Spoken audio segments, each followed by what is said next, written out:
Hello दोस्तों, मैं शिव वर्मा स्वागत करता हूं आपको अपने चैनल में। पिछली वीडियो में हमने एक्सपांशन वाल्व के बारे में समझा था, उसके टाइप्स, उसके यूजेज और इंडस्ट्री में हमारी कैसे यूज होता है।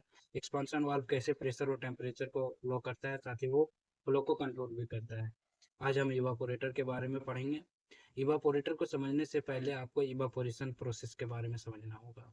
आपने 9th या 10th क्लास में इवापोरेशन प्रोसेस के बारे में पढ़ा होगा कि कैसे बाहर एक गड्ढे में जमा हुआ पानी इवापोरेट होके वापस सूर्य की गर्मी से इवापोरेट होके ऊपर उड़ जाता है। सेम वही प्रोसेस हमारा इवापोरेटर में काम करता है। इवापोरेटर में भी फैन या लिक्विड के माध्यम से इवापोरेट होके वो वापस से वेपर में बन जाता है।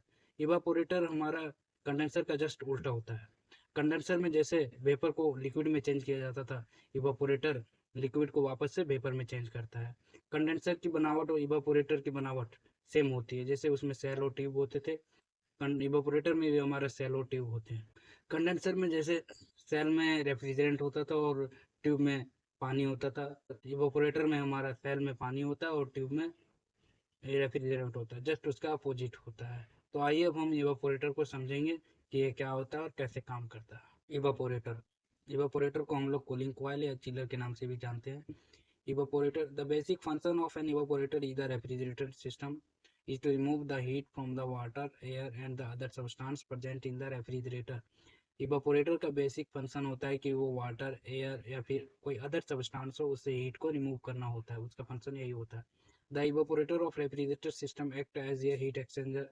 इवापोरेटर रेफ्रिजरेशन सिस्टम में इवापोरेटर जो है हीट एक्सचेंजर का काम करता है, which helps in transforming the heat from the substance and make it cool. जिसका काम होता है कि वो हीट को रिमूव करना होता है और उसको कूल बनाना होता है। ये है हमारा रेफ्रिजरेशन सिस्टम का पूरा डायग्राम। इसमें कंडेंसर भी है, इवापोरेटर भी है, कंप्रेसर भी है, एक्सपांशन वाल्व भी है। इसमें चारों कनेक्टेड है। ये पूरा साइकिल इसी तरह का चिल्लर प्लांट होता है। ये है हमारा इवापोरेटर। और इवापोरेटर और कंडेंसर ये रहा, उसका अपोजिट में ये कंडेंसर होता है। दोनों की बनावट सेम होती है, बस मैंने बताया उसका काम ही अपोजिट होता है। The evaporator works the opposite of the condenser. Evaporator जो है कंडेंसर के जस्ट अपोजिट वर्क करता है। Here refrigerant liquid is converted to gas. यहाँ पे रेफ्रिजरेंट जो लिक्विड के फॉर्म में होता है उसको गैस के फॉर्म में चेंज किया जाता है। Absorbing heat from the air in the compartment. Air से हीट को एब्जॉर्ब किया जाता है। तो when the liquid refrigerant reaches the evaporator its pressure has been reduced। जब लिक्विड रेफ्रिजरेंट हमारा इवापोरेटर में पहुंचता है उसका टेम्परेचर और प्रेशर रिड्यूस हो गया होता है। dissipating its heat content and make it much cooler than the fan air flowing around it। Evaporator के पास हमारा फैन जो होता है वो कूल बनाने के लिए उसको फैन चलता रहता है, जिससे कि गैस के फॉर्म में जो चेंज होता है वो कूल हो जाता है, ठंडी हो जाती है।